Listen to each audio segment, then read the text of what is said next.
Hey guys, Jeremy here from School of Wok. It's Wok Wednesdays once again, and this week we're doing Thai style fish cakes to spice your life up a little.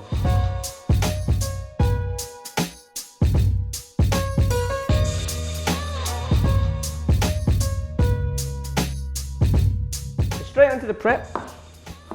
Your lemongrass here in the UK grown for a little bit longer than if you were to have it in Southeast Asia. So it's got a bit more robust. You've got a cleaver, just bash.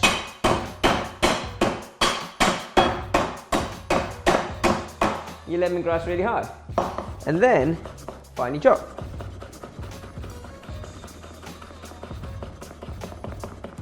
Oh, great fragrance from that.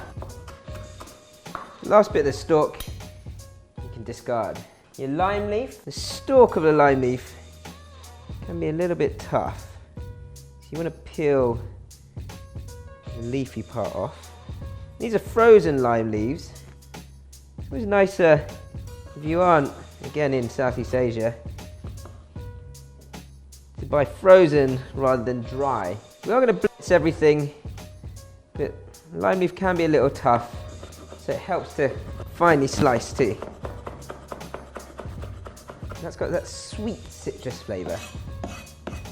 Green beans, a weird addition to a fish cake. Why would you put green beans in a fish cake? It's all about texture. So this small addition of finely chopped green beans makes a world of difference.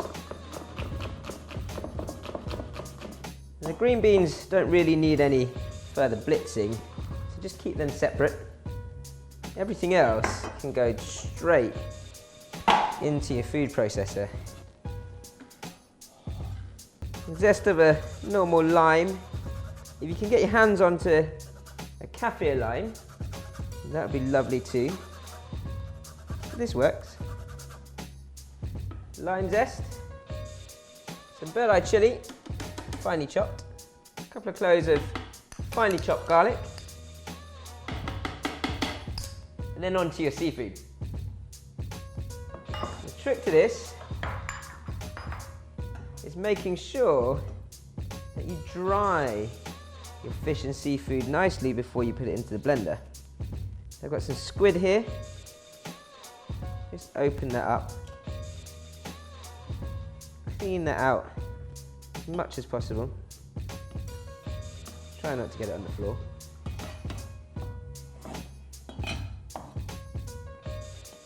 I'm going to cut this so it's easy for the blender.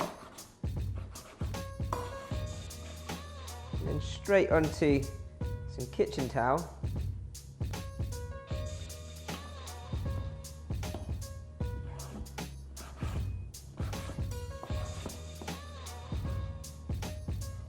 Look at that, it's got the lime colour on there. We know we're cooking real food now. And just pat that dry. Got some white fish, any sort of white fish will do. Cod, haddock, hake. Again, I want the fish to be nice and dry.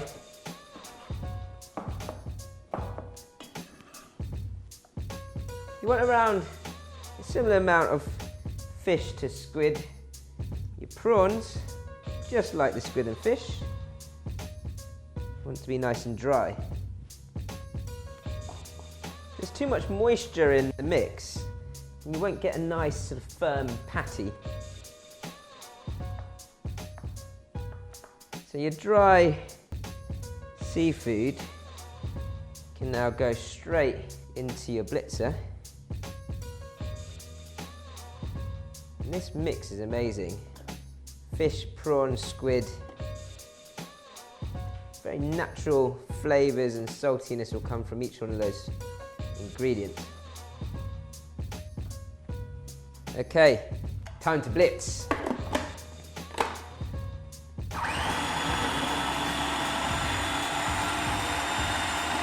You can see how quickly it makes a paste, and that's from the drying. I'm just going to put around a tablespoon of corn flour into that mix now. And start to season it up. Just some salt and pepper. Not too much, because there's natural salts in there. And then blitz again.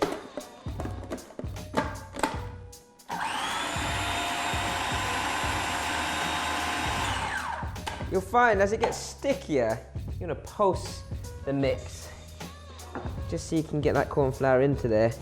You might have to go into it with a spoon, once or twice. And what that corn flour will do is when I'm frying it, it'll get a nice golden brown finish very quickly.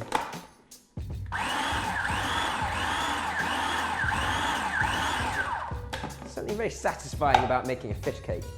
Right, I'm going to get the green beans into that. Right, so my green beans can go straight into there. And I'm going to freshen it up a little with some coriander. It's a proven fact that 50% of us humans don't like coriander because we taste soapiness. So, hey, it's an optional, you don't have to put it in. I love it. You don't want to over chop your coriander, otherwise it'll bruise. Just once or twice through, it's fine. Straight into the mix. Give that a good stir through. Get those green beans in there to add that crunch. There we go. Nice and easy. Now we just got to shape them. Right. A little bit of water in your hands so that the squid fish mix doesn't stick to you. Make a little ball, flatten onto a bit of greaseproof. So easy. If you've got kids, they can do it with you. The last one's always the largest or the smallest. Just finish up that mix. So traditionally in restaurants, Thai fish cakes would be deep fried. There's nothing wrong with going a little healthier and pan frying them. Just baste your frying pan with oil. A good sort of medium to high heat. Start to fry them off. That corn flour should brown the outside quite nicely. You don't want to overcook your fish cakes. Take about 5 minutes altogether.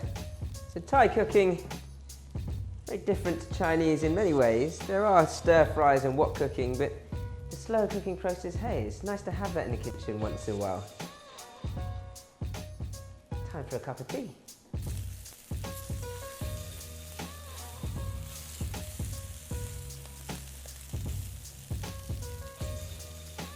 Right, we've had about 3 minutes on one side. Look how golden brown that is.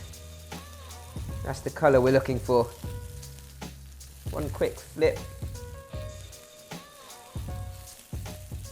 Whoa, getting excited. Crisp up the other side. And that squid in the mix just sort of firms up that mix. Gives it more of a bite. Just check the other side. Once it's crispy on both sides, time to plate up. Ooh, ready to eat.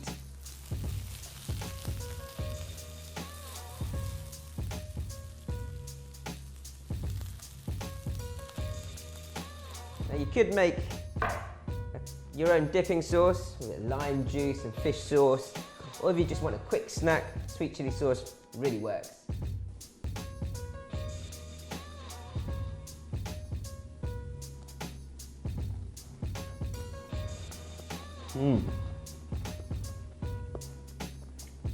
Get the crunch of the green bean. The kaffir lime leaf really stands out. But the lovely thing is it's crispy on the outside, soft on the inside, but enough firm texture from the prawn and the squid that it holds together. That's a sign of a good Thai fish cake. If you like this dish, at School of Wok, you can see here we don't just do Chinese food. Thai food, Vietnamese, Korean, Japanese, you name it. We just love Southeast Asian flavors. So to get involved, subscribe to our channel and like.